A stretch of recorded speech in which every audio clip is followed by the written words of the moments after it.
मेरी आपसे गुजारिश है कि आप मुफक्किर इस्लाम को अपने वोट देकर इनको कामयाब करिए। और यहाँ पर जो बीजेपी के कैंडिडेट हैं ये राइस मिल ओनर है। आप बताइए ऐसा आदमी क्या खिदमत करेगा आप? ये तो पूरा चावल लेकर के अपने घर में रख लेगा, पूरा गरीब को परेशान कर देगा। और सुनो ममता बनर्जी, अपने गुंडों को समझा दो। और सुनो टीएमसी के गुंडों जो हमारे पार्टी के मेंबर्स को डरा रहे हैं, तुम अब हमको नहीं डरा सकोगे। ममता बनर्जी कहती है कि मैं शेरनी हूं, तो सुनो ममता बनर्जी, असदुद्दीन का नाम दीन का शेर है। मेरा नाम भी शेर का है। शेर शेरनी का खेल अगर खेलना है तुम तैयार हैं तो मिलकर वोट दो। ममता बनर्जी आप बोलो ना, आप क्यों नहीं बोलती हिंदू ब्राह्मणों से? बोलो हिंदू ब्राह्मणों को मिलकर वोट दो। आप क्यों कह रहे हैं माइनॉरिटीज से? अगर आप हिंदू ब्राह्मण हैं, अगर आपका गोत्र छांट लिया है तो बोलो गोत्र की बुनियाद पर वोट दो मुझे। वहां नहीं बोलेंगे, हमको डराने के लिए कहते हैं। ममता बनर्जी आप भूल चुके हैं कि अब हम डरने वाले नहीं है, वो जमाना जा चुका है। मेरे भी ख्वाब है, उस ख्वाब को पूरा करना और आपका और मेरा मकसद है इंशाअल्लाह।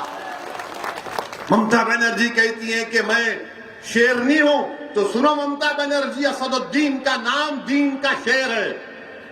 मेरा नाम भी शेर का है। शेर शेरनी का खेल अगर खेलना है तुम तैयार हैं।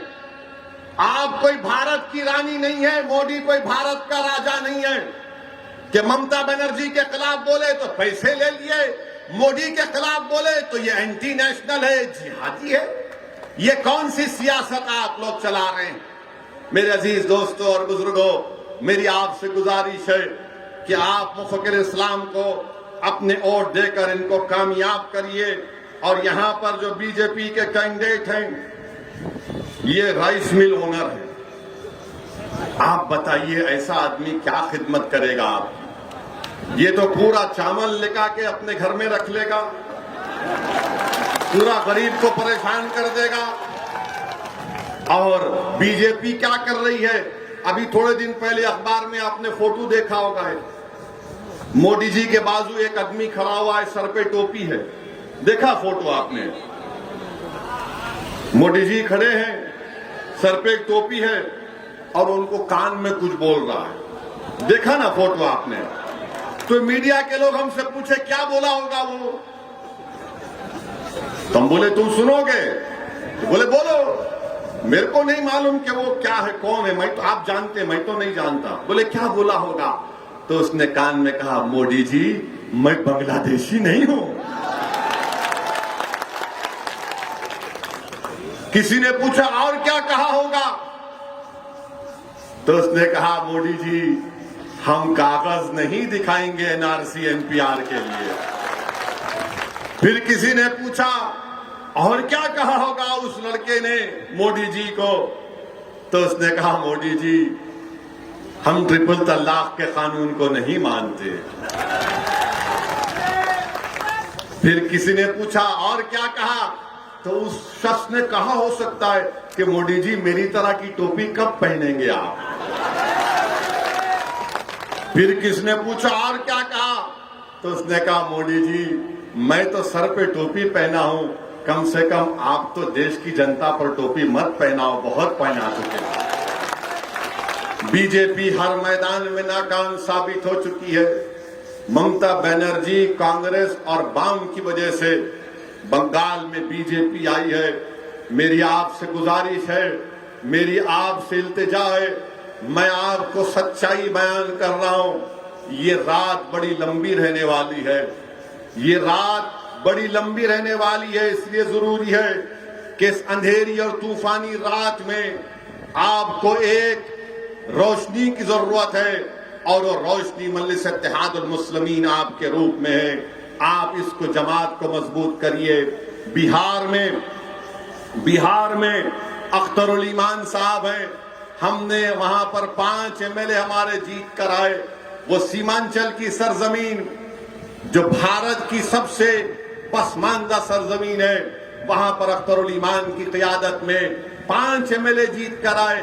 और जब ये 5 जीते तो लोग बोल रहे थे 5 जीते क्या करेंगे। बिहार में तो 280 है ना अख्तर भाई एमएलए, 280 के करीब हैं, मगर 5 जब जीते तो नीतीश कुमार की नाक में दम करके रख दिया। नीतीश कुमार मजलिस के मेले को देखते ही परेशान हो जाता है।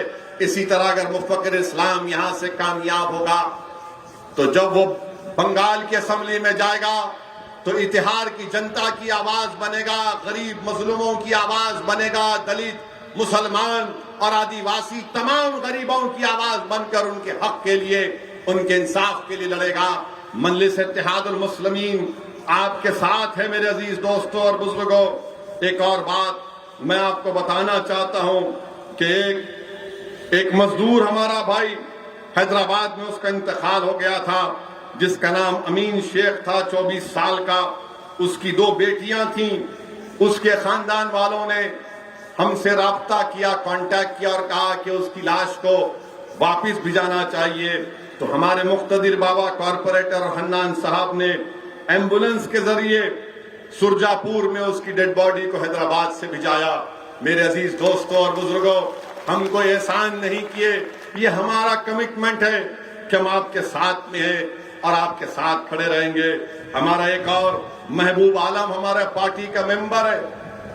महबूब आलम को टीएमसी के लोग डरा रहे। मैं टीएमसी के गुंडों से कहना चाह रहा हूं, तुम अब नहीं डरा सकते हमको। असदुद्दीन ओवैसी अपने काज के लिए, इस मुल्क के संविधान के लिए अपनी जान को कुर्बान करने के लिए तैयार है। हम अपनी जान कुर्बान करेंगे। और सुनो ममता बनर्जी, अपने गुंडों को समझा दो, जान लेना तुम्हारे हाथ में नहीं है। मेरे दुनिया में आने का एक वक्त है और मेरे दुनिया से जाने का भी एक टाइम है। ना मैं टाइम से पहले जाऊंगा ना टाइम के बाद जाऊंगा। और सुनो टीएमसी के गुंडों जो हमारे पार्टी के मेंबर्स को डरा रहे हैं, तुम अब हमको नहीं डरा सकोगे। अगर तुम गुंडागर्दी करोगे तो याद रखो तुमको इसमें बहुत बड़ी नाकामी साबित होगी। मेरे अजीज दोस्तों और बुजुर्गों, हम इस दुनिया में एक ही बार जीने के लिए आए हैं। बार बार कोई नहीं मरता। 60 साल से हमको कमजोर करके रख दिए। मेरी आपसे दुआ है, इल्तिजा है कि आप मुफक्किर इस्लाम के हक में अपना वोट देकर पतंग के निशान पर बटन दबाइए और अपनी पार्टी को अपने इत्तेहाद के जरिए से कामयाब करिए। इंशाअल्लाह ताला मैं दोबारा इत्तेहाद को आऊंगा, बार बार आता रहूंगा और हम मजलिस को यहाँ पर आपके ताउन से मजबूत करते रहेंगे। अस्सलाम वालेकुम व रहमतुल्लाहि बरकातहू।